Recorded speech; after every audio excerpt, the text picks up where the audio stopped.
Keralam polling ബൂത്തിലെത്താൻ ഇനി 25 ദിവസം മാത്രം. അടുത്ത മാസം 9-നാണ് സംസ്ഥാനത്ത് വോട്ടെടുപ്പ്. മെയ് 4-നാണ് വോട്ടെണ്ണൽ. ഈ മാസം 23 വരെ പത്രികകൾ സമർപ്പിക്കാം. കേരളത്തിനൊപ്പം അസമിലും പുതുച്ചേരിയിലും ഏപ്രിൽ 9-ന് ജനം വിധിയെഴുതും.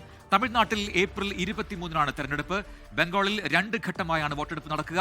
തെരഞ്ഞെടുപ്പ് പ്രഖ്യാപിച്ചതോടെ മാതൃകാ പെരുമാറ്റച്ചട്ടം നിലവിൽ വന്നു. All 140 assembly constituencies of Kerala shall also go for polling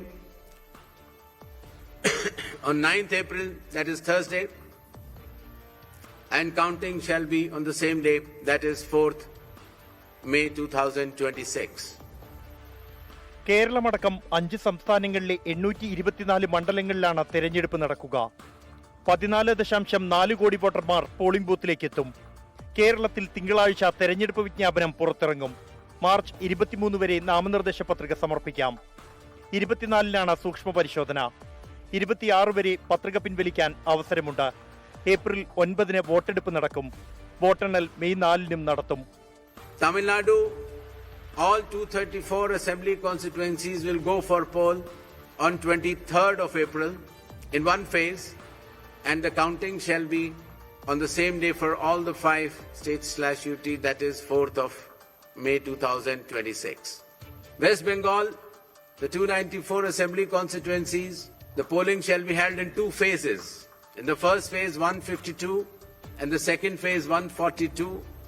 അസമിലും പുതുച്ചേരിയിലും കേരളത്തോടൊപ്പം ഏപ്രിൽ 9-ന് വോട്ടെടുപ്പ് നടക്കും. തമിഴ്നാട്ടിൽ ഇത്തവണ ഏപ്രിൽ 23-നാണ് പോളിംഗ്.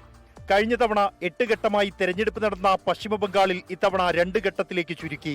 ഏപ്രിൽ 23-നും 29-നുമായാണ് പശ്ചിമ ബംഗാളിലെ 294 മണ്ഡലങ്ങളിലേക്കുള്ള തെരഞ്ഞെടുപ്പ് പൂർത്തിയാക്കുക. 5 സംസ്ഥാനങ്ങളിലെയും വോട്ടെണ്ണൽ മെയ് 4-ന് നടക്കും. കഴിഞ്ഞ തവണത്തേക്കാൾ പ്രഖ്യാപനം 2 ആഴ്ചയിലേറെ നീണ്ടുപോയെങ്കിലും മെയ് 4-ന് തന്നെ 5 സംസ്ഥാനങ്ങളിലെയും നടപടികളെല്ലാം പൂർത്തിയാക്കി ഫലപ്രഖ്യാപനം നടത്തുന്ന തരത്തിലാണ് തെരഞ്ഞെടുപ്പ് കമ്മീഷൻ സമയക്രമം ക്രമീകരിച്ചിരിക്കുന്നത്. ഇനി രാജ്യം വാശിയേറിയ തെരഞ്ഞെടുപ്പ് ചൂടിലേക്ക്. വിജ്ഞാൻ ഭവനിൽ നിന്നും ബൽറാം നെടുങ്ങാടി, 24. ലോകത്തെവിടെയായാലും ഏത് സമയത്തും 24 വാർത്തകളും ഓഗ്മെന്റഡ് റിയാലിറ്റി പാക്കേജുകളും എക്സ്പ്ലെയിനറുകളും വിശദമായി കാണാൻ ഞങ്ങളുടെ യൂട്യൂബ് ചാനൽ നിങ്ങൾക്ക് സബ്സ്ക്രൈബ് ചെയ്യാം.